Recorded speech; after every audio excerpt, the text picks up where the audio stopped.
Good evening. We will call this meeting to order and begin with the Pledge of Allegiance. I pledge allegiance to the flag of the United States of America and to the republic for which it stands, one nation, under God, indivisible, with liberty and justice for all. Thank you very much. Moving right into consent items, I see that we have none. Citizen input on non-agenda items is the next item up. Do we have citizen input on non-agenda items? No. Okay, so we can skip the reading of the explanation there and move to item number 4, which is old business. We have none. New business, we have none, which takes us to our public hearing. Tonight, there's a matter before the hearing body that requires a public hearing. All questions must be directed through the chair, that is myself. Any evidence to be considered must be submitted to the hearing body for public access. All written testimony received both for and against shall be summarized by staff, presented briefly to the hearing body during the staff report. Testimony and evidence must be directed toward the applicable review criteria contained in the staff report, the comprehensive plan, or other land use regulations which the person believes to apply to the decision. Failure to raise an issue accompanied by statements or evidence sufficient to afford the decision makers and the parties the opportunity to respond to the issue may preclude appeal to the Land Use Board of Appeals based on that issue. Conflict of interest. At this time, I would ask any member of the hearing body who has a conflict of interest to please indicate the nature and extent of the conflict and whether you intend to participate in or abstain from hearing the present matter. And we'll start with Commissioner Driscoll. No conflicts. Commissioner Jarosh. No conflict. Commissioner Llewellyn. No conflicts. Commissioner Ellison. No conflicts. Commissioner Hutchinson. No conflicts. Vice Chair Ewert. No conflict. And I don't either. So we can move on to ex parte contact. Also, if any member of the hearing body has had any ex parte contact with anyone prior to this hearing, including a visit to the site, please declare the nature and extent of such contact at this time.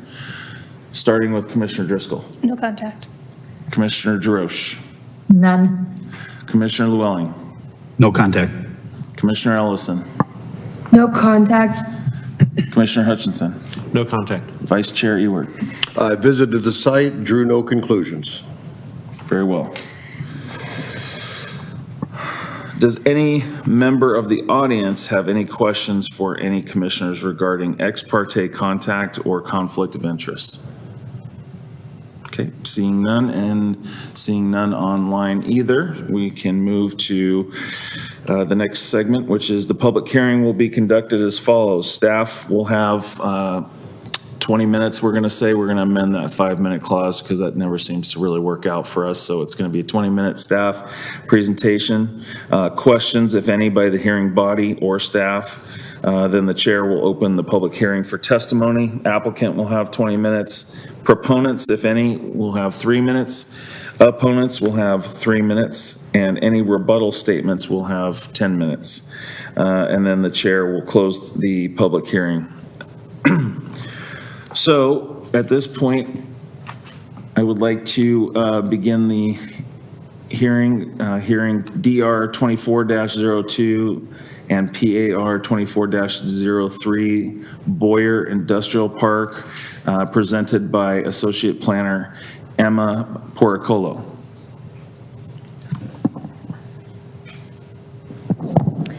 Good evening, Commissioners. So as mentioned, we are here tonight to review the Boyer Industrial Park application. The application is both a design review application, DR 2402, and a partition application, PAR 2403.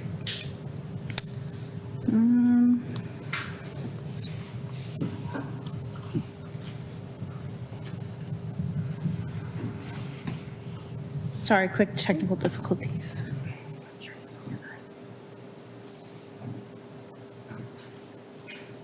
Do you have Wait, yeah, I don't know. Okay, now try it. Yeah, it was on. It was on. Try that Okay, it was working earlier.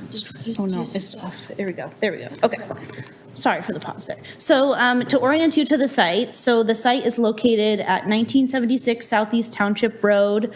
It is located between Southeast 4th Avenue and Southeast Township Road, and has rail right-of-way running along the west edge of the site.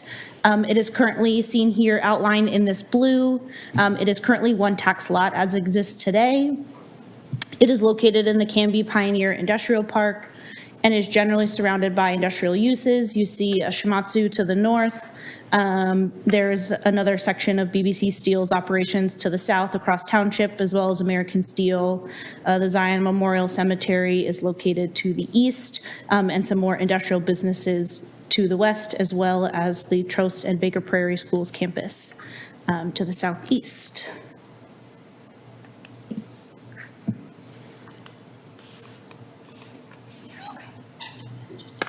That's fine. Okay, something's actually going on with the. If you could click. Okay. So currently on the site, there are several existing structures. The site was annexed into the city in 1991.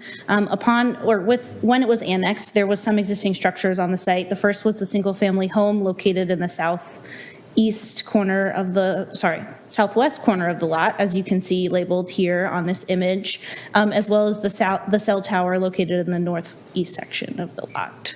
And then in approximately 1998, the existing BBC Steel industrial building that is approximately 8,000 square feet that is called out here on the image was built on the site. So what you're looking at today is an aerial of what the site exists like today.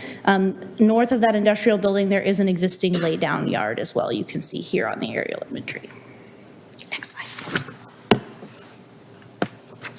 So the zoning of the site, oh, that is an error, I apologize. The site is zoned M2 heavy industrial, not M1. I apologize for the error there. As you can see in that dark blue color showing the M2 heavy industrial.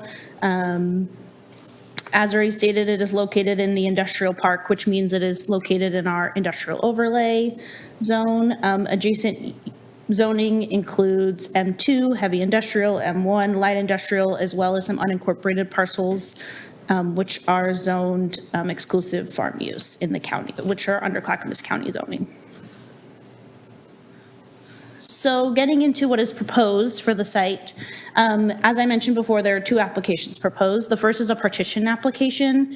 And so a partition application is similar to a subdivision. However, you're only dividing a lot in up to as many as 3 lots. Once it's 4 lots, it puts you in the subdivision category. So this application is taking that one existing lot and creating 3 lots total from that existing lot. So it falls within the thresholds for a partition application. So in a minute here, I'll show you where the 3 lots and the configuration of the 3 proposed lots. In addition to the subdividing of the parcel, there's a site and design review because there is new buildings proposed on the lot. They are proposing to build 3 industrial buildings on the lot as well as a private road to connect those 3 new buildings. Each of those 3 buildings will be approximately 16,200 square feet each. The private road will be gated to separate the new development from the existing development. And then the remainder of the existing tax lot that is there will remain as is. And so I'll show you, and just some more information about what's proposed for those proposed industrial buildings. So our 3 buildings total. The first building, which is the one that is to the most north section of the site, is currently planned to be built as a speculative building. So the tenant is unknown at this time. So we have built some assumptions into this application for what we likely see as the use for that building to be. And then once there is a known occupant for that building, we can then, check those assumptions and make sure and further review may be required at a later date.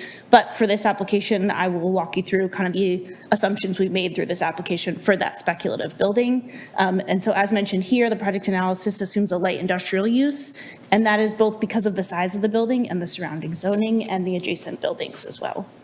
And then the remaining buildings, building 2 and 3, are to be occupied by BBC Steel. One will be used for manufacturing use, and the other will be used as a storage warehouse use. So this here is the partition plan that shows you where the proposed lot lines are, and you can see that private road proposed going through the middle of the site approximately. So parcel A, B, and C are shown here. And when you see the existing structures on the site, it kind of shows how the configuration is proposed. So parcel C is proposed to enclose that single-family home that's existing entirely out on its own. Parcel B is to keep the existing industrial building as well as that lay-down yard to the north separate from the new proposed development, which is the Boyer Industrial Park that we're reviewing today. And so here you can see what's proposed for parcel A. The majority of the new development is on parcel A. There is a section of the private road that will be on parcel B, but you can see here on parcel A, in this slanted kind of configuration of the lot, the 3 buildings proposed are the same square footage, are very much similar buildings with parking surrounding it. I will note that kind of towards the south edge of parcel parcel A, between parcel A and C, as well as sections of parcel B, there is proposed gate there, and that is intended to prohibit access between parcel C and B and parcel A. So the new development cannot be accessed, cannot access township, the proposed development cannot be accessed by township road. The exception is for emergency vehicles, so they will have access to that access way to make sure that they have sufficient space and access, but the new buildings will not be able to use township road for purposes of transportation. So this here shows you both the floor plans for the 3 structures as well as a rendering to give you a visual of what the 3 structures will look like. Design-wise, they're all nearly identical. They're concrete tilt-up buildings.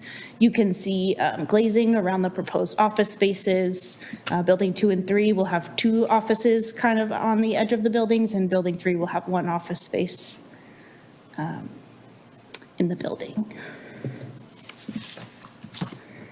And then also, just for some more details, I also provided the elevations of each of the individual buildings. You'll also notice that there are several loading doors for each of the buildings, and those will be at-grade loadings.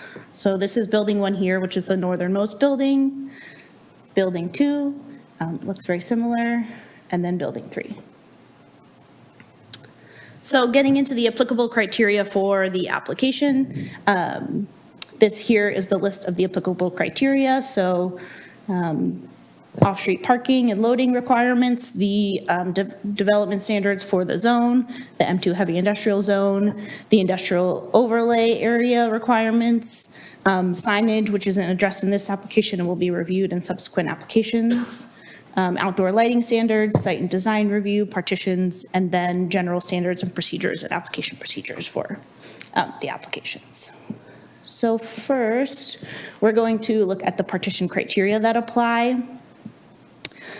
So as we discussed, the partition is to divide the existing parcel into 3 tax lots. The first approval criteria is that it is in conformance with the comp plan and the development code.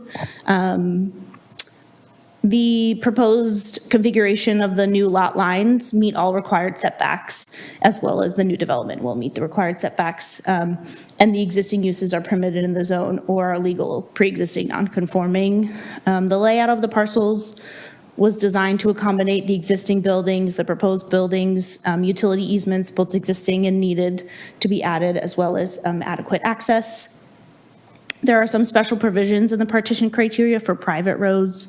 So the private road will be required to have a shared easement to provide access to all the lots, as well as a maintenance agreement to ensure adequate year-round maintenance for that private road, since it will not be publicly managed at all. And the last is that all required public facilities and services are available to existing structures. And that some easements will need to be added to ensure that all of the partitioned lots have access to the full breadth of their utilities. Next is the criteria for the site and design review. So first, the building use. The building complies with the permitted use requirements in the heavy industrial M2 zone, as well as the industrial overlay requirements. One requirement of the industrial overlay that you all are probably fairly familiar with is the 3 employees per acre requirement. We asked the applicant to provide some information on their expectations to meet this 3 employees per acre. They provided a letter back that's included in the application, which outlines that the nature of their business is heavily based on current projects happening. So their employment ebbs and flows a bit given what workload they have at the moment, but they are expected and planning to meet at a minimum the 9 employees per acre, which is required to meet this standard for that section, just parcel A of the lot, and that doesn't include whatever future use goes into building 1. So the employees per acre will be met. The industrial design review matrix, the minimum points have been met for that through landscaping and site design or building design.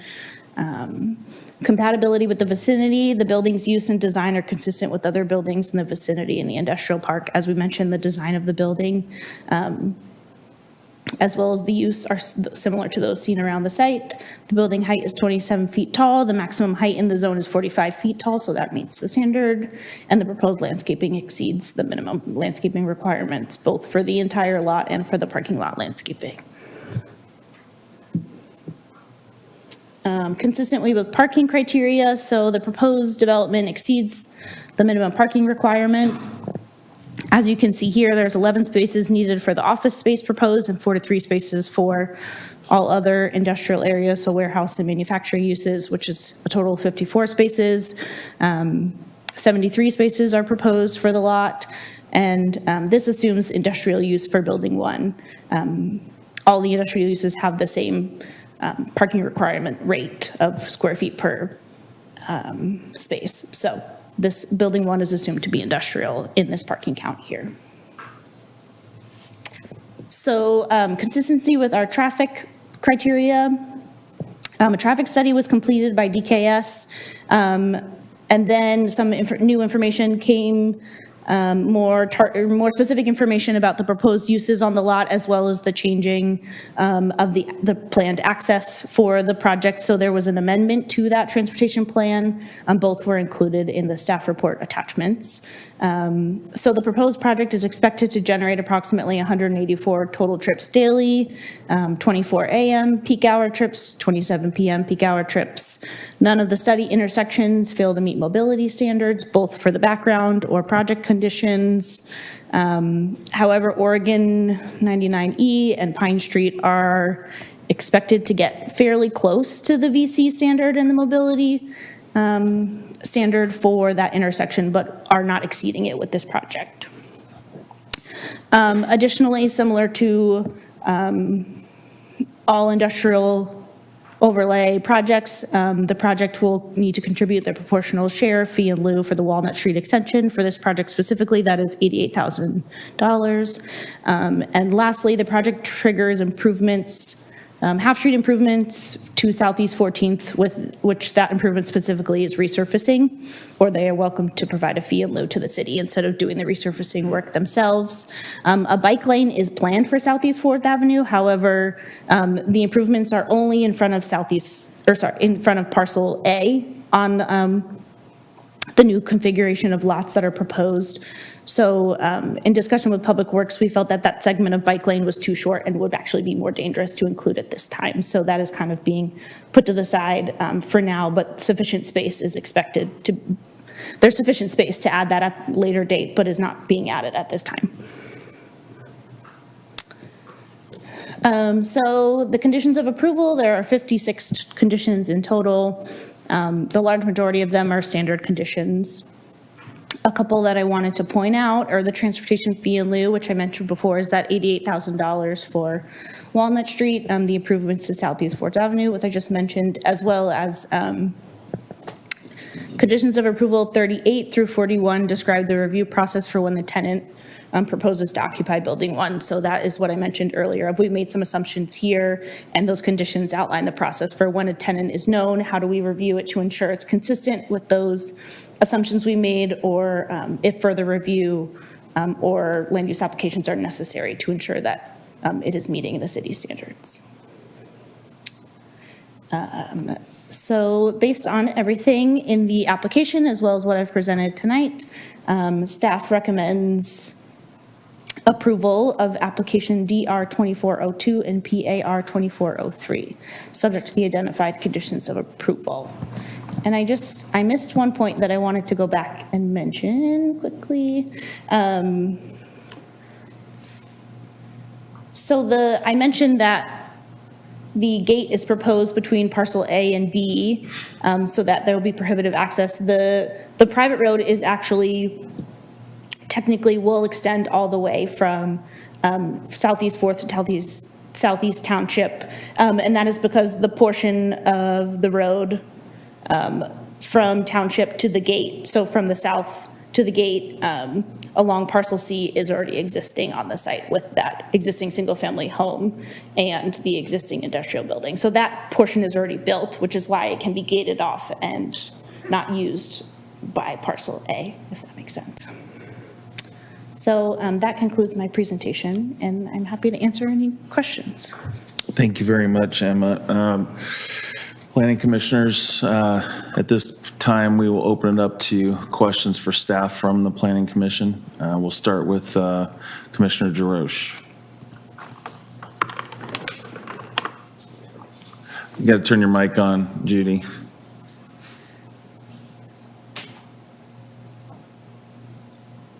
Sorry. There we go.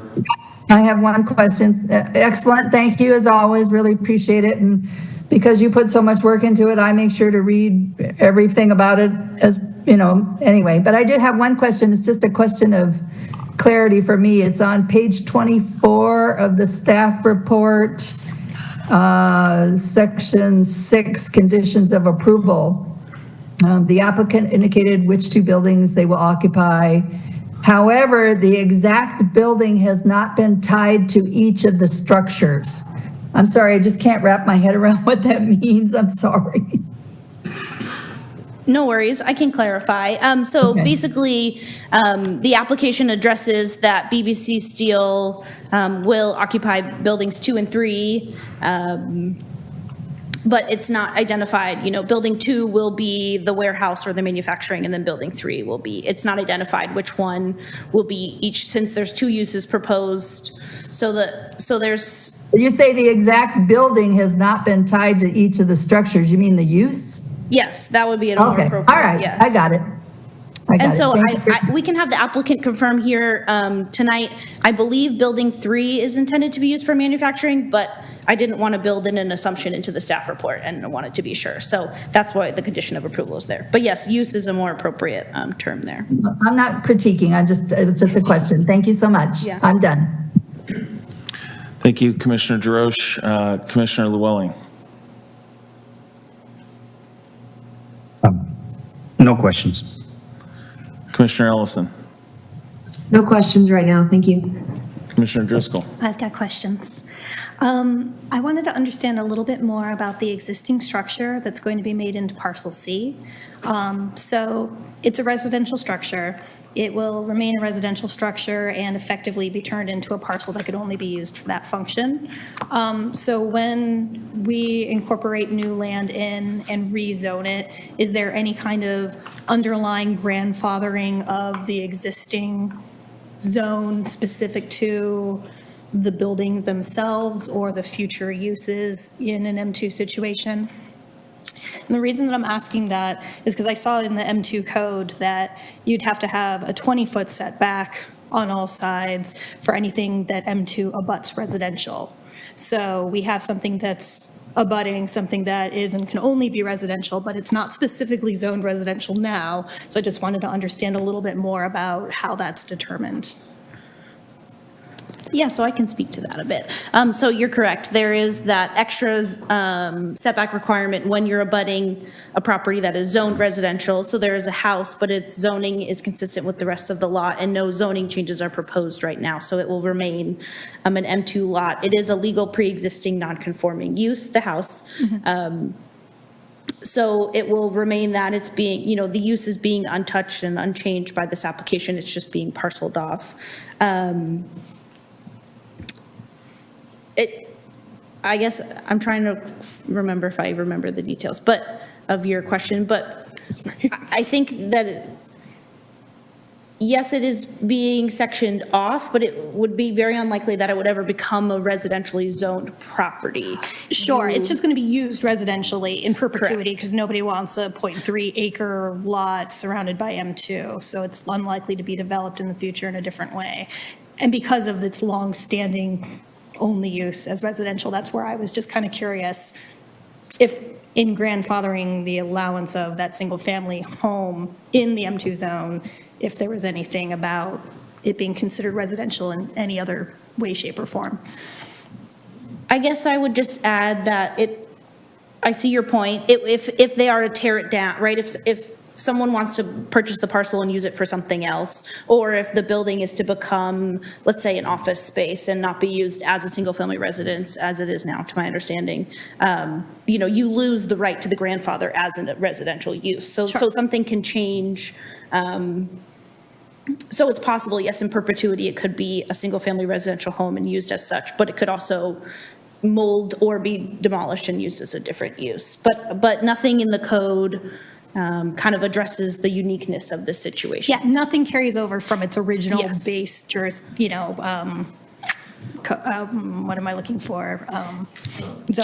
Just what's there now, and then if, certain changes with it as a residence would want it to be applied in the future, it would fall under our non-conforming code, which is fairly limited and is really prohibitive or not entirely prohibitive, but is very restrictive on expansion of non-conforming uses. So that would be, I would argue, a fairly difficult thing to achieve, and changes to non-conforming use. An expansion of a non-conforming use would also have to come before the Planning Commission as well. Don, do you have anything to add to it? Good question. So the home's there, it's pre-existing non-conforming, it's been there a long time. That's the envelope that it's in now, and there's no plans to make it bigger or expand it. Just another nuance to the industrial code, however, to keep in mind is it would be fairly simple for the applicants to have this be something where someone actually is there to watch over the other parts of that development. They're not proposing that, and that's completely consistent with the industrial zone now. So that element is a bit interesting when you talk about residential, because watch persons residence is something that's allowed in the zone. The history of this property goes way back in time. We're recognizing it, as Emma's saying, as pre-existing legal non-conforming, can be used as a home. Who knows where things are going to go with the state? I mean, you can actually have residential uses in commercial buildings now. Will they go into employment buildings in the future when that becomes an issue further? It is a home. It's being used as a home. I think it's good that that home that's there is being used for that purpose, given the housing market that's there now. I think it's a good thing. So just wanted to add that. Great, thanks, guys. So I wanted to ask a little bit about the speculative building and the assumptions that we're looking at. So we are taking the best information that we have now and our assumptions and saying this is or isn't acceptable to us. We have no idea what's going to go into the third building in the future at the point where it is going to be used for something, and that has been decided. What happens? Is it just somebody's applying for occupancy and it's just something that normally goes through the planning department for review, or what precludes it from having an excessive amount of traffic trips that are unforeseen at this point in time because we don't know what's going into it? So what's the feedback loop to see that when the building is going to be used for something, that it still fits with our assumptions that are being accepted today? So that process is what is covered in the conditions of approval.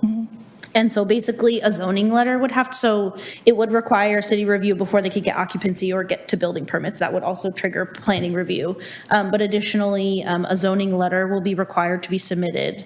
And that zoning letter will basically be planning staff confirming, both is it a permitted use in the zone, as well as what you're talking about of the impacts, the parking, any other applicable standards, and kind of comparing, here's the assumptions that were made in this application versus what is proposed down the line when an occupant is known. If there is a mismatch, I think that it could trigger several different kinds of applications, and so it kind of is dependent on how big is the mismatch between the assumptions and what's proposed. Is it a significant number of trips, or is it 2 parking spaces? I think it really is unique to what is proposed, and so it's hard to say. It could be a type 1 site plan, it could be a modification. I think it would be a staff decision or staff's discretion to determine what the appropriate application is at that time, once we know the difference. So did I understand you correctly to say we're not building the third building right now? No, it is still being built. So the building permit would have to happen at the same time because it's all one site, the shell. Mhm. Yeah, so it would have a series of, so, yeah, I guess, Dawn, could you speak to occupancy related to? how Yeah, that works? absolutely. I think this is really kind of in light of the flex space that the applicants are proposing. I think there's a strong need for that. They're kind of incubator spaces, more or less, compared to the larger buildings that we see in the industrial park. The testing, as Emma said, will be through this process where we'll ask the applicant to document the information to come to us. I don't really foresee an inconsistency with that in terms of them coming back. If there was, we would have the opportunity to measure that through our code. Basically allows us to require modifications, and those modifications could be anything from, rehearing this at the Planning Commission to a type 2 with notice to a type 1 that did not have notice. We'd have to go through the metrics of that process. I don't really foresee that being a significant issue given the scale of this building and the associated traffic associated with that. It's not a huge generator to begin with, and I think it's going to fall in line with that. But we will be measuring that. It's not to say we're not going to do that, but we will be measuring that through that process. And we don't sign off on the building permit until we have that information through our process. So in other words, basically the building permit can't really be, the shell gets built, but the occupant has to go through a TI, a tenant improvement, and that TI has a separate process that the county also requires us to sign that off. We require our own internal application, and there's also a development direct process where we sign off on a computer system as well. So there's a bunch of checks and balances here in that process. So I think it's covered, and I really don't see an issue here. Great, well, thank you for that. Sure. I think that it seems quite reasonable to assume, based on the building size, that it would be within certain parameters, but I appreciate the information on that.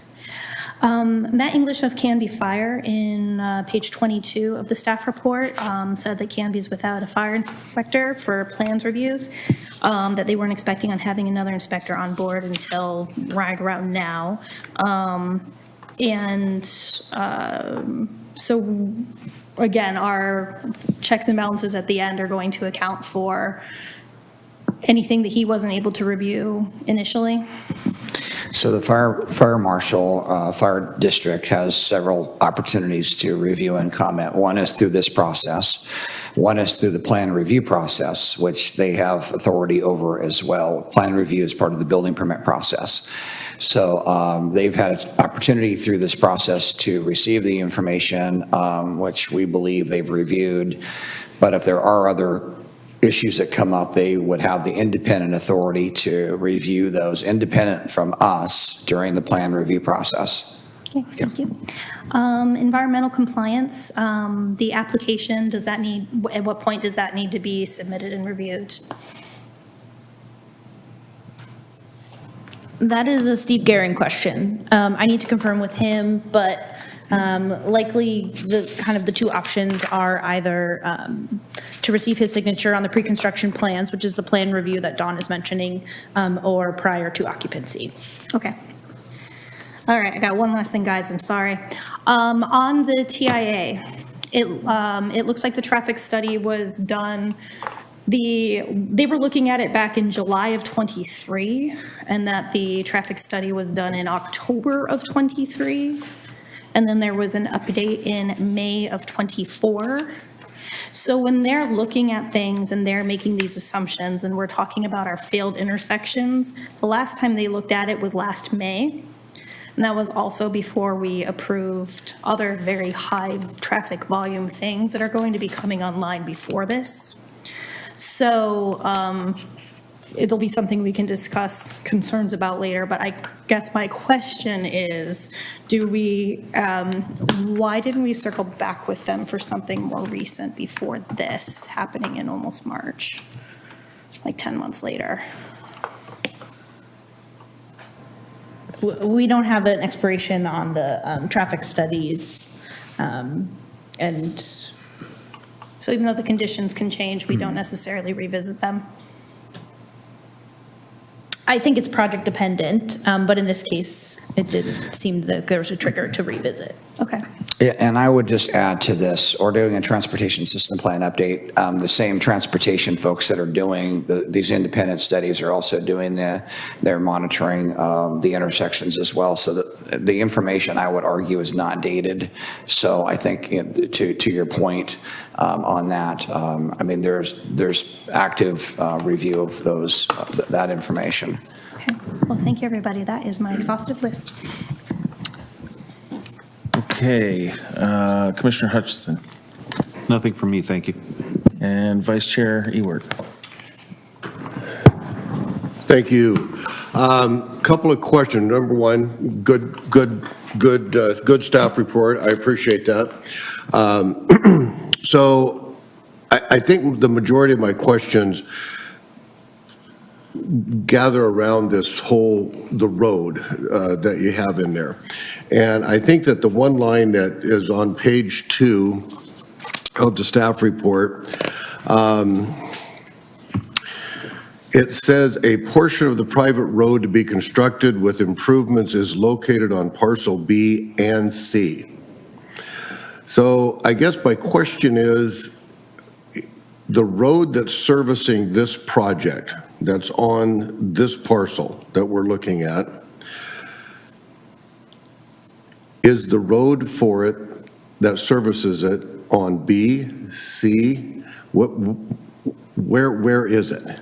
Okay, and if we would happen to change ownership of any of these parcels down the road, are we going to be messing up the access to what we're talking about tonight? And all the way through, there's mentions of this road, but that one particular line is rather confusing. So I'm not really sure. I'd like to be sure where, if we're going to build these 3 buildings, great, I don't have a problem with that, but I'd like for the road that services those 3 buildings to be unencumbered from the other parcels of ground. So the road will have to be a shared access, have a shared access easement throughout. So all 3 parcels will be tied to, will be included in that shared access easement. So all 3, that one with the, does that make sense that all 3 of them will have without the gate, all 3 of them have full access to the private road? Because an easement will basically say you all have access to this entire road. Can I zoom in on? Is the road going to be on parcel B or parcel A? It's on both. So as you can see here, you see this dark line running through the middle of it? Yes. That's the proposed property line. So Okay. that's why it's on both parcel A and B, as well as there's like a very small portion here that I believe like where my cursor is now, that very small portion may need to be improved, which actually looks like it's beyond parcel C. But that was what the intent was to address of, you know, So- the current pavement ends a little bit before the end of what's proposed. Okay, so I would just take a wild guess here and possibly throw out that when parcel B is developed, that they're probably going to be looking at 3 buildings facing these buildings, possibly, that would share that road. Is that what I'm hearing you say? It's possible, yes. The easement is intended just to ensure that there's adequate access for all the parcels currently, as everything's, you know, as this proposal is, that is up here on the screen with the new proposed buildings as well as the existing buildings. There's also several utility lines running under that section of the road. So a section of it is actually already an easement. So it's kind of a two-prong. So there's some utilities in there that are also requiring this shared access to it Okay. that's necessary Then as well. let me rephrase this a little bit. So we're doing these 3 buildings. I got that. I see the road, I see the property line. But let's say that at some point, the ownership of either A or B Change. transfers. Are we creating a problem? Are we creating a problem with where this road lies because And you mean problem, Who's basically, gonna like own it? prohibiting somebody's access? They all own it, and they all, so that's one of the criteria of the partition, is basically, it's shared ownership. All 3 parcels are locked into an agreement that there's continuing and year-round maintenance of that road. So this is all done through easements once the partition is finalized, making sure that it's going to be properly maintained, and everyone maintains access to it if, parcel B sells, that it can be. The recorded plat will have the reciprocal access easements noted on it. So there's a reciprocal, this plat will have that recordation, which will show. perfect? Yeah. That's Yeah. what I wanted to Yeah. hear. But Okay. you're asking a great question about. Okay, that's what Yeah. that's what I wanted to hear. Yeah. Okay, so we got that cleared up. And we may have mentioned this, but any future occupants will require the land use approval to be reviewed. This is just right above that. Regarding the use of staff report required changes as needed to comply with the standards of fees. So I guess my question is that if the use of this would somehow change, does it come back to us, or is that something that you guys do at a staff level? We would review that through this is a building plans review process that we would review internally. Now, if it was, I can't imagine a situation that would come back to you all, but there could be a need for us to re-review some things, and, unless there was a variance that was needed because they came back and there was like such little parking here, or they had to reconfigure things to a significant degree, and I'm guessing that chances of that are very small in this situation. Okay. All right. So again, I think they kind of know the market, and we've seen this. I think you all have seen this, not recently, but for a while there, this kind of development was happening a lot, where these flex spaces were coming in, and they're fairly common. Yeah. And we are considering this road that's going to service these 3 buildings a private road. So it's not, City Canby is not maintaining this road, it's a private road. That is correct, and the code allows that to occur, and it meets the standard for that. Yeah. Okay. This is it's probably a really silly question, but I'm not familiar with the term called a Knox box. What is that? So basically, it's a special box that allows emergency access, like there's some That's what I special key thought. given to Okay. emergency access vehicles. All right. Okay. So that they don't have to have everybody's key around town, and I don't fully understand, but that's the extent that. Outside of school building. The key is a 20-pound sledgehammer. Yeah, it's in a hurry. special Got access it. for emergency vehicles. mechanism. Okay, so moving on, I'm trying to do this quickly. Page 11, I was curious on the $88,000. Can you give me a quick summary as how that's derived? It's in the traffic study. Is that, Yeah, and what's it's- that? It was in the traffic study. They originally had a much higher number, and then when they recalculated it for the lower use, it dropped down to the 88. Okay, maybe I must have missed it. It is in the traffic study. At a very high level, there's a proportionate share of the impact that this is offsetting at Walnut Street, the impacts at Haynes Road and 99. This is, and again, ODOT and Clackamas County have also been involved with this concept of this, what we've done, the fee in lieu. So there's a proportionate share of that based on the trip generation that the applicants, what's being proposed here will have trip generation as part of that.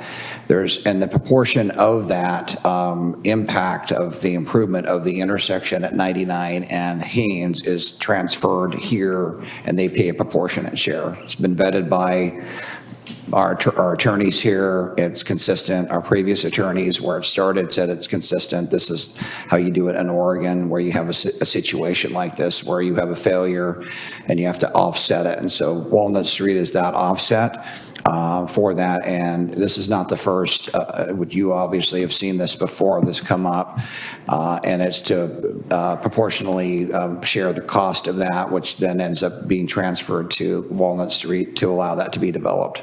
Okay, thank you. And on that, being as though we're talking about the Walnut Street bypass and whatnot, the ingress and egress on 4th Street, are we going to have any directional signs for the trucks going one way or the other out of there? Was that discussed at all? No, that was not discussed. Okay. And the other thing, too, is along 4th Street, that wonderful row of cedar trees, are they going to stay with us or are they going away? Was that talked about? That was not talked Okay. about. It would be in the landscaping plans, but I unfortunately don't remember off the top of my head. If they're on that frontage section along, so where you see that green landscaping proposed up there, unless they're past that, then they would, or unless they're in that section, then they likely will be maintained. Okay, well, we can let the applicant address that. I was just curious to whether you talked about it. Let's see, what else?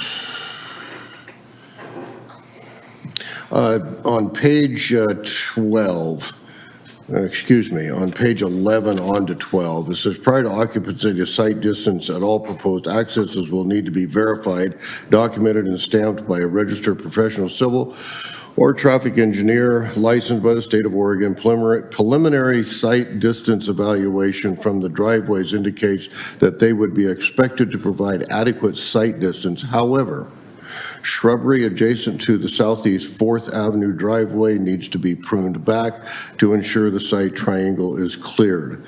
Given the TIA findings, staff finds that the standard is met with the included conditions of approval. I'm not sure I picked up a condition of approval that talk to the trimming of the bushes and whatever it needs as far as the site distance is concerned. Double check quickly here.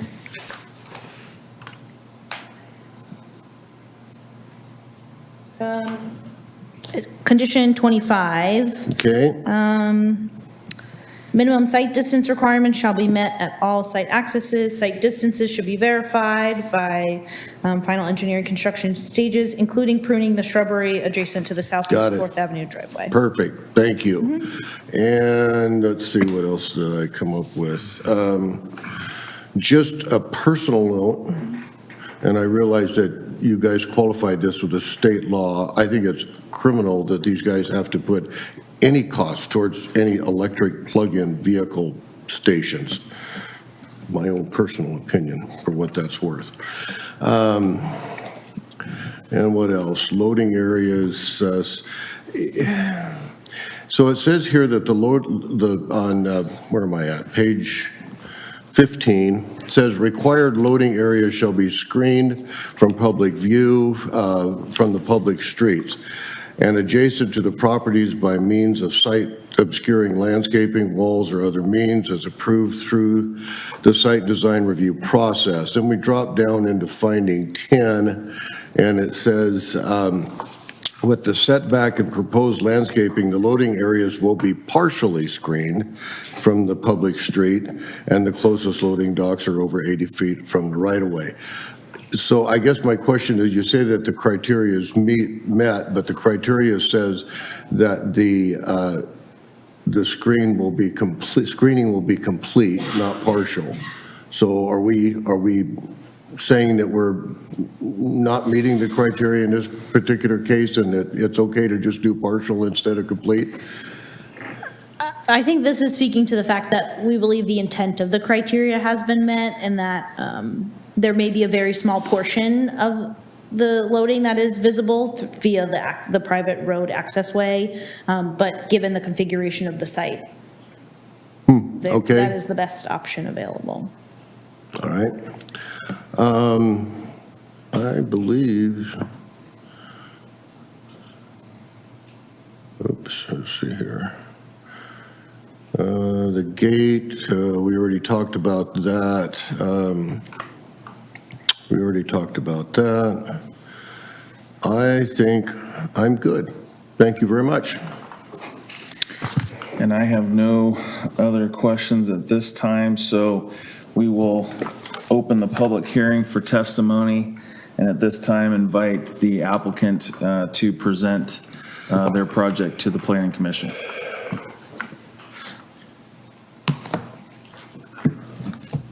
You guys have a curriculum? Because it's PDF, I don't think it'll work, so just let me know if you guys. Okay, perfect. My name's Ben Hagerman with VLMK Engineering, Tony Jenkins, VLMK. and thank you, and thanks, Emma. You did an excellent job with the staff report, which makes our job a lot easier. So I think, like Emma said, we meet all the applicable criteria within the Canby Municipal Code. Sorry, I think it'll work. Good at tests. There we go. So application DR 2402 for the land use for the 3 buildings along parcel A as described. No exceptions that we're asking for at this time, so there's no variances or exceptions. We meet all the applicable criteria. Same with the partition for the second application, PR 2403. The first slide shows the location of the site relative to the Canby, the Pioneer Industrial Park. So an M2 heavy industrial with IO overlay, as Emma mentioned. The second slide here is existing conditions showing the existing metal building and the existing house, along with the existing site just under 11 acres. As previously described, we're going to divide it into 3 smaller parcels. So parcel B will be the larger parcel, approximately 7.6 acres, which will keep the existing metal building and the existing laydown yard. So the parcel will front Township and 4th Avenue. Our development parcel A will only front 4th Avenue. And so our intent is to keep the drive aisle access on 4th Avenue. The only need for the gate and what the city is describing as a private road is for the emergency access onto Township only, which should never be used, only in the case of emergency. And then parcel C partitions off the existing residence, just to keep that separate from everything else. So here we show our site plan where we've identified that emergency access gate, which is at the southern end of parcel A. We don't really refer to our main drive aisle as a private road. It's more just a drive aisle, our typical drive aisle that we see in industrial buildings, where it's going to be access for truck traffic and for the pedestrian traffic. And all traffic will head north to Southeast 4th Avenue. And we also show our courtyard with a bench area where we've incorporated an employee area for the site, just to make it a little more workable and livable long-term. So we show our 3 buildings that are all the same size along parcel A, just over 3 acres. The total building area of 48,600 square feet is the total of the 3 buildings. And our landscape percentage at above 19%, which meets the 15% required by the Canby Municipal Code. I think what staff missed a little bit was there's an existing 30-foot utility easement that currently connects Township Road and 4th Avenue, which contains power, water, sewer, and gas. So all utilities are served along that existing utility easement. It was noted that some of the utilities may have shifted, the ground moved, or what happened, so we're going to make sure to widen that easement or relocate the utilities and make sure they fit within that easement. And then the electrical vaults that we're proposing along the northeastern side of that drive aisle will also be encompassed within that utility easement, along with a separate reciprocal access easement that will give access to the shared driveway for parcel B upon future development and our development site of parcel A. The shared access emergency gate, the existing asphalt will just need to be maintained to be able to incorporate for emergency traffic only. Particularly fire truck has a certain pavement section that we need to keep maintained and make sure that drivability is there for them. So floor plans for building 1, you can see the overall building 16,200 square feet. The warehouse portion is just under 14,000 square feet with 2 offices in each corner. Building 2 is the same building as building 1. Slight difference in where the power comes in is the only variation. And then the same amount of parking is on either side there. The EV parking stalls that are required by the state, we're required to provide 15% EV parking of our supplied parking, which is a state requirement. At this time, all the state's asking for is a conduit to those parking from our electrical location. So the conduits will be installed, and in the event that the owner wants to install future EV parking, that conduit's already there for them. They won't have to tear up the asphalt, which is a little bit better than some of the other states around the area. So it's kind of the way the West Coast is moving first. You can see our building clear height 20 foot, which will allow low piled storage above 12 feet. So there's no high piled storage. It's not your big distribution warehouse. There's not going to be much large truck traffic coming in here that what we see in typical other developments. This will be more meets the manufacturing use to drop off goods for construction purposes and then pick up and delivery. Building 3 it gets a little bit more specific to the BBC Steel operations, where they only need 1 small office in the northeast corner there. In the southwest corner, you can see they're proposing to put a large laser, which will allow their firm to cut 2-inch steel plate, which is unique operations to them, which will expand their business. And that's where we're going to see an increased employee count, a minimum of 30 employees and up to possibly 40 employees, depending on contracts that they get in from different customers. Along the west side, which is the drawing north on our screen, you can see there's 2 5-ton cranes that'll incorporate that whole craneway from north to south, drawing right to left.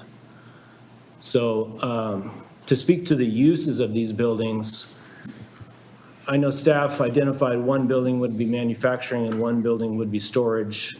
In reality, a portion of buildings 3 and building 2 will each occupy storage and manufacturing. To the nature of the business, goods have to come in and they have to be stored so that they can be processed, and then once processed, that they need to be stored again. So approximately 50% of the 15,000 square foot warehouse in building 3 will be storage, and approximately the other 50% will be manufacturing. And the same goes for building 2. Approximately half will be storage and half will be manufacturing. And then the TIA has kind of outlined building 1 as a speculative use, potentially will be all storage. And then any variation from that will have to go through staff for a in-house review.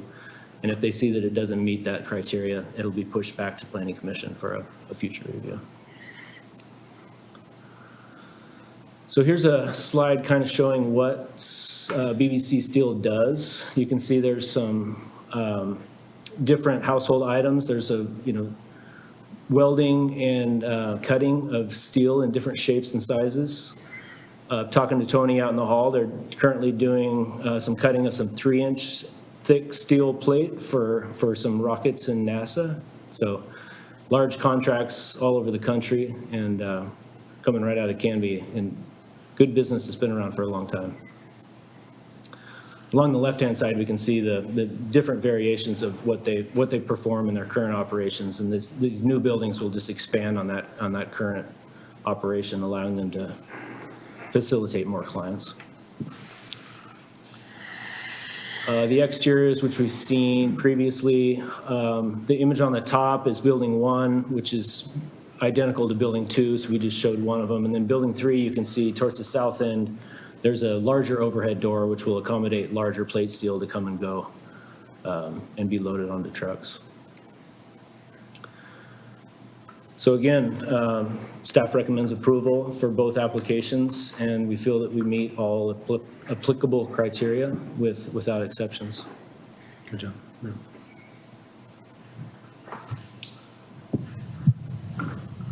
Any questions or comments any questions or comments at this point from commissioners? I have a couple. Go ahead, Commissioner DeRoche. Thank you. Who is the site named after? I'm just curious. The building owner, BBC Steel, is owned by the Boyer family, so that. Okay, I should know that. Yeah. I should know that, thank you, I'm just curious. I have a question, just procedurally. Were you asked to provide this PowerPoint in advance so the planning commission could see this PowerPoint in advance? Yeah, the PowerPoint's not necessarily required, but it's recommended to have something to present, and that in order to get it in front of their IT department so that it's able to be presented, yeah, we're required to get it to them in advance, well in advance of today's meeting. Okay, so the city had this in advance, thank you. Yep. Then I had a quick question, let's see, on, what is this document? The application form. And it had, the last page of the application form was a letter from BBC to the City of Canby. And I was just trying to wrap my head around, the form itself has a date on it, but the letter doesn't. So it said, you know, we've been working on putting up these buildings for around 4 years and we haven't put a shovel in the ground. It's hard to answer your questions below. Can you help me? What was that about? I'm sorry, because the letter's a little out of context. I'm just trying to wrap my head around what was that? I guess I'm not 100% familiar with the letter. Tony, are you? Yeah, Commissioner, I'm not sure we have a copy of that in front of us to speak to that question exactly. What's on the application form from your company? You're the applicant. Am I able to provide some context here? Sure. So hold on, I'm asking them. Oh, It's a letter from them. Commissioner, I think maybe you're referencing a letter from BBC Steel that was just speaking to their operations. Is that correct?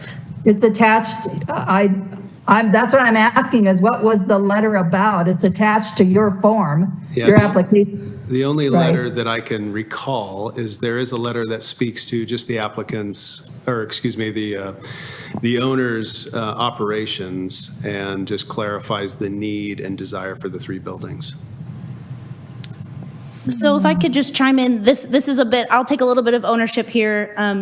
Judy, I combined this as just a combined attachment to reduce the number of attachments we had in the application online. And so this was separate from the application form received.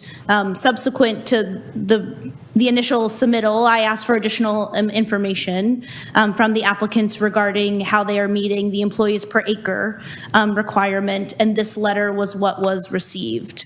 So that may be kind of what's being referenced in the letter, but I didn't differentiate in that attachment that this is separate from, so I apologize there.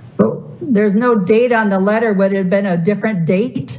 Yes, it was, I don't know exactly the date, but the application form was received with the initial application, and then this came up in my completeness review. So it would have been at least approximately, you know, a completeness review takes about 30 days, so it would have been subsequent to that, but I can't give you specific dates. Yeah, if memory serves me correct, we reviewed that and sent that letter back in approximately the first week in January, just a few weeks ago. When they say in this letter, it's hard to answer your questions below, what questions were those? I believe there was an email that was in response to, and Emma had asked us a couple other questions along with that operations question, which I think we answered throughout several other emails. And then attachment H, I believe, is appended to the back of the packet that you have. And that would answer the rest of the questions. Okay. I have to say that's a little hard to follow. Okay, thank you very much.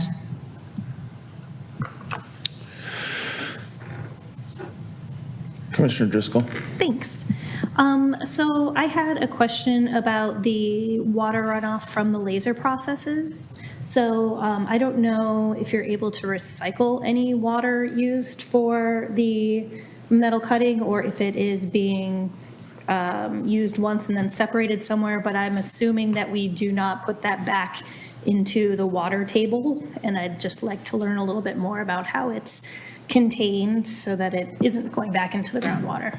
Yeah, I could ask Tony to come up and speak specifically to that. I think from what we know, the laser process doesn't require water. It's not a water jet that requires processed water. Oh. So any uses that we're actually mentioning in the application doesn't require processed water. Okay, The that's laser is an separate. assumption on my part. Most of the metal cutting I'm aware of involved water. Good.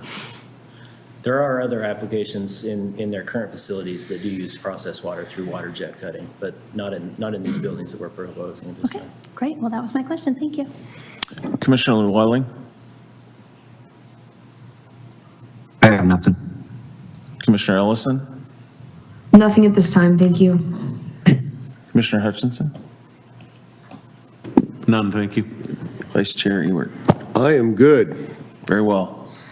At this point, I would ask if there are any proponents that would like to speak or present in addition to the applicant. And there'll be 3 minutes given for proponents. Anyone in the vast wave of humanity in the crowd? Nope. Okay. Do we have any opponents, either online or in person? And not seeing any there either. So I take it that means that a rebuttal is not necessary. So barring any other comments, questions, or concerns, I think we can close the public hearing at this time and discuss amongst the commissioners. Do we have a motion? Or I'm sorry, we don't need a motion for that. We're just going to close the public hearing. Very well. Thank you very much. Commissioners,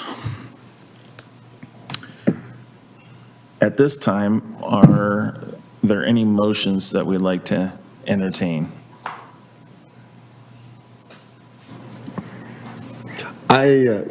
If I may. Please. I don't have anything. I think it was a good proposal by staff.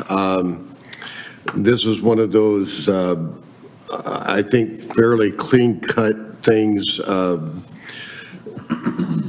for our city and our industrial park. A good project, and longtime family that's been in the area for forever. They've added a lot to our community. They've brought a lot to the community. It also, I think, infills a piece of land that has been vacant for a long time, and I don't know if excited is the word I want to use, but it's a good thing. It's good housekeeping as far as I think the city is concerned.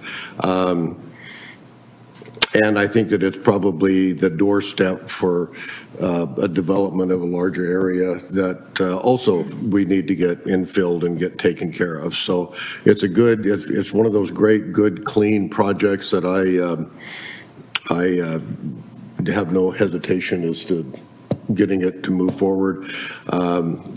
I just want to say one thing as far as the traffic study is concerned. That traffic study is what, year and a half old? I hate to be a poop about this, but if they would do it tomorrow, it would say probably the same thing. Probably. So I'm not. I As far, asking about it is more because we have like a knockoff. no, I think it's good that you brought it up, but as far as the value of traffic studies for our purposes, I'm not really sure that they really help us make good decisions. So anyway, I'm just going to throw that out there. I think it's a good project, and I would like to see the rest of that developed as soon as feasibly possible, economically and feasibly possible. So I hope your business flourishes enough to where it becomes feasible. I'd also like to compliment staff for the presentation, as well as compliment the applicant for the project. I think it's going to look awesome, and I wish you all the success in your future endeavors. Barring anybody else's having any objections, I think we should entertain a motion at this time based on what we've heard so far. Mr. Chair, I'd like to make a motion, if I may. I would like to see approval of DR 2402 and PAR 24-03 as submitted by staff with all, what was it, 52? 56. Conditions of approval. And so I would move for approval as submitted. Do we have a second? I'll second. All right, so in honor of Vice Chair Ewert's last critique, last meeting discussion, I do want to add to your motion, just point of clarity, I think is it 56 conditions or is it 52? 52, I thought it It was 56, I thought. 160. 56. 56. Okay. You win. So just a little bit of clarity that we. Yes, I will amend to add all 56 conditions to my motion. Okay, so we have a second on, I will second. all right, so by roll call vote, we'll start with Commissioner Jarosh, Aye. Commissioner Llewellyn, Aye. Commissioner Ellison, Aye. Commissioner Driscoll. Aye.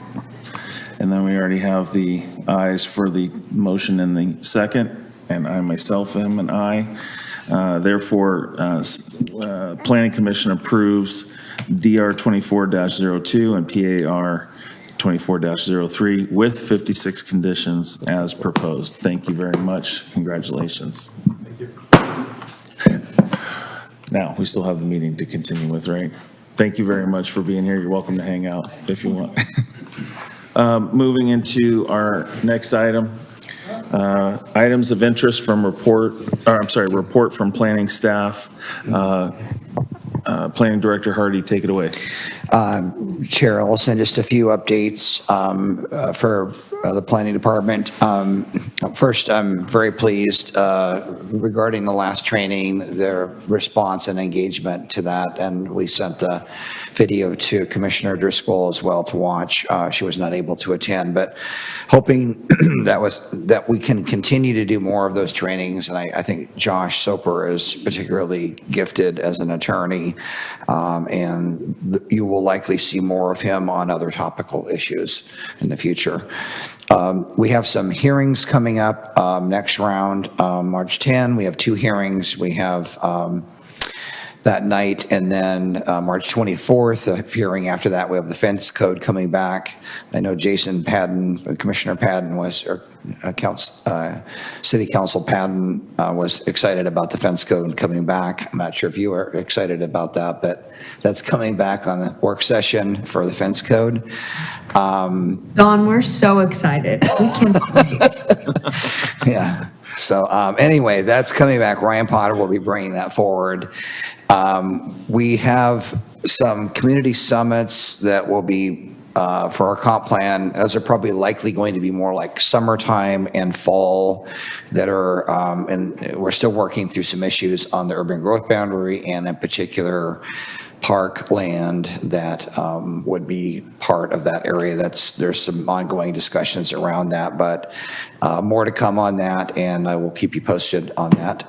There was also a work session with a city council on system development charges February 19 last week on system development charges. You all will be seeing that as well. I'll be giving you updates on that as well, but that was kind of an intro for them. I'll be giving you the same information. I don't have a date yet, but we were trying to get their initial input on topical items as to what to kind of include and kind of frame it up. There was so much discussion that there's going to be a part 2 of this. Not everyone got their voice heard in the council, and so they wanted a part 2. So it was a highly engaging session, which is not always the case where we have that much commentary, but it was good. So more to come on that. That's it for right now, unless you had other questions. I have a question. Is there, during the training session, you brought up the new legislative laundry list of things that all come under potential no contest variances. Is there a place where we could see that list that's handy? Yeah, and absolutely. I can send out the Senate Bill 1537 to you all, and I'll try to boil it down into summarized buckets. It sounds overwhelming. It's not maybe quite as overwhelming when you see what the limits are on those. A lot of them are 10% limitations. I think some of them might have been slightly greater than that, but they were all within that range.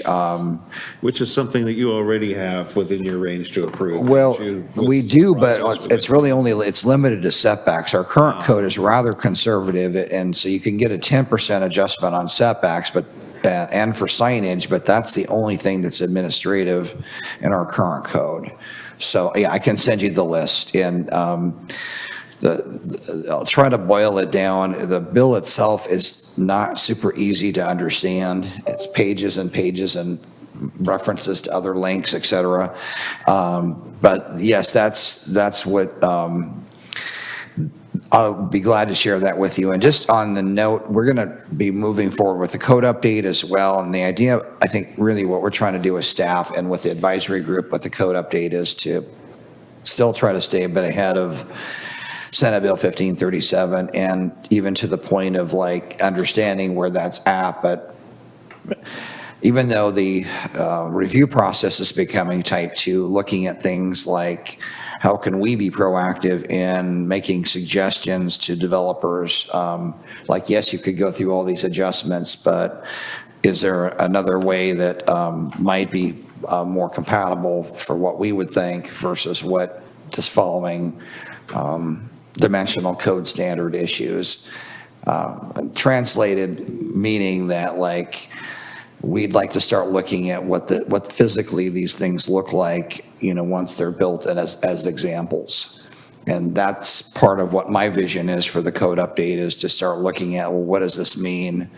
What are the examples that we really don't care for at all that might meet the code and these Senate bills versus what could someone do and that might actually be a bit better with a little more thought process involved in them. So guiding that development process versus like having more sense of design than just going and trying to put what the minimum is in, if that makes sense. There's a delicate balance there. So, I mean, they're still glass half full, believing that we can make an influence on these, even though a lot of the stuff is being taken out of our hands by the state. So, but yeah, absolutely glad to send that back through you all so you understand what that means. Yeah. Any other questions, comments? I have a couple. Go ahead, Commissioner George. So yeah, I thought tonight was great, and I thought last meeting was awesome, so thank you for that. I guess my first one is, if an applicant has a PowerPoint and they've provided it to the city in advance, this is my second request, that we get that in advance as well. Can we agree to do that? I think we could send that in our packets. We don't always have those in advance, but yes. Yeah, that's why I asked him. He said it was well in advance. I don't really see an issue with that. It's more of a timing thing because we try to get our packets out 10 days in advance. So, I mean, I guess we could just send them like we do the council, which is like, they may not be 10 days in advance. They may be 1 day in advance, but you'd still like to see them in advance. Yeah, I requested that last month, and I thought you said okay. If you could. Yeah, no, I don't really have an issue with that. I don't see other than we don't really always know, and sometimes they're changing them up to the date of the hearing, so it's, yeah. That's why I asked him, and he said he sent it well. And I think that's, if we have them in advance and like, hey, we're good to go, we can forward those on. And this is so my second request, I'm going to hold you to it. Okay. And I wish I had said this when they were here, but you guys, some of you know I've done a lot of heritage and landmark work, and I've spent 10,000 bazillion hours in the cemetery, and it's hard to think that an industrial site could be a good neighbor to a cemetery, but they are. It's really amazing. I don't know how to describe that, but they're good people. One other thing, this is a question for the future, not to debate now, but in the past, without naming names, we've looked at some similar applications, and some of these types of industries have a very low number of employees per site, per acre, and sometimes the lowest minimum. And so one thing that made me a little uncomfortable tonight is, in the past, it's been a little, I'll just call it a little ambiguous, and we had one where we didn't approve it. It went back to the city council, it came back to us, and the numbers were changed. And anyway, when they start commingling sites and saying, well, we're across 3 sites and this many buildings, and in total we have this, but that gets a little airy-fairy to me, and especially when they're meeting the bare minimum, and then we keep having 10 acres with this bare minimum and another 10 acres with this, but it's all the same organization. I don't know what to do about that. It's just, anyway, it's something to think about for me. And I think part of tonight's hearing, I mean, it was, to your point, I think the testing, and I think we have tried to really hone in on that, like, what you all are not saying is like, that the testing of things can happen after the hearing process as well. But I think two observations. One is, I think the code update process, if anything, we might be seeing a suggestion for an increase in the employees per acre, and that discussion being resurfaced as my thought, or at least being discussed. I'm not saying it's going to go that direction, but there's going to be a discussion around that and that code update about how many employees per acre. Then maybe out of that, we come into like, what are the metrics that someone needs to show in that process, which would be helpful, because right now it's a bit ambiguous. It just says a number, and it doesn't say, well, how do you show that or characterize it? And I agree with you that it shouldn't be so muddy that you can't really follow it. But, some of these are very clear. Like, there's obviously, you wouldn't even be building this giant building if we weren't filling it and, you were marketing it for e-commerce. In my opinion, that kind of thing is very obvious. It's going to have more employees per acre than less. So I think maybe the code update and quantification, and then also what we do after the hearing process to cross-check these before the building permits are issued. Those two things are in motion, and I think part of that is we're still defining what that is, but we've recently, tonight's case, and then in other cases we've had fairly specific requirements for people coming in and testing their projects to make sure before they actually get their permits that we've looked at them. Yeah, I mean, it was obvious to me, so I appreciate, I know that you looked into that, and it's hard given our current code, but I was following up on Jennifer, on Commissioner Driscoll's questions. They know how many people are in each of their buildings and each of their site. I mean, that's just a safety requirement. It varies depending on their project, but they've never given us, not just them, I'm not going to single anybody out, given us, this is the number of employees in this building generally, in this building, and now they're commingling it. And anyway, thank you, Don, I appreciate it. You're welcome. I'm done.